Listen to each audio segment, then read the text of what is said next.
В августе месяце этого года мы отмечали год со дня открытия многофункционального центра предоставления государственных и муниципальных услуг в городе Каспийск. За год существования нами принято более 30 тысяч заявлений от граждан на различные виды государственных и муниципальных услуг. К сожалению, мы привыкли видеть государство в виде надзирающего, карающего органа. Но мы забыли, что государство – это еще и обслуживающий орган.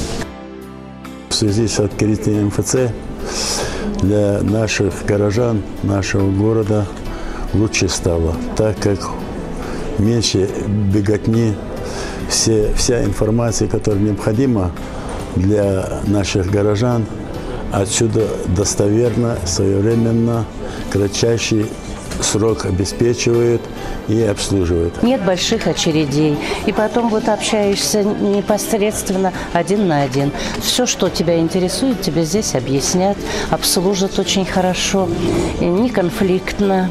И удобно, зал ожидания хороший. Поэтому за обслуживание такое спасибо. Мы в год раз выезжаем, и все вопросы можно выехать, решить. Все вопросы, касающиеся документов, личных, ЖКХ, субсидий, все вопросы решены. Очень удобно. Пандус, лестница, люди очень приятные, работают, все вопросы решают. Очень удобно. Создание многофункциональных центров было идеей партии «Единая Россия» и ее руководителя Владимира Владимировича Путина. В нашем городе работа нашего многофункционального центра стала возможной благодаря поддержке президента Республики Дагестан Магомедова Магомед-Салам Магомед-Алиевича и главы муниципального образования нашего города Амарова Джамалдина Амаровича. Очень скоро нам с вами предстоит сделать выбор. За последствия этого выбора отвечаем мы с вами.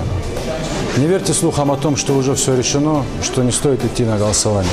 Каждый голос будет решающим. Я призываю вас поддержать на предстоящих выборах городское собрание партию «Единая Россия».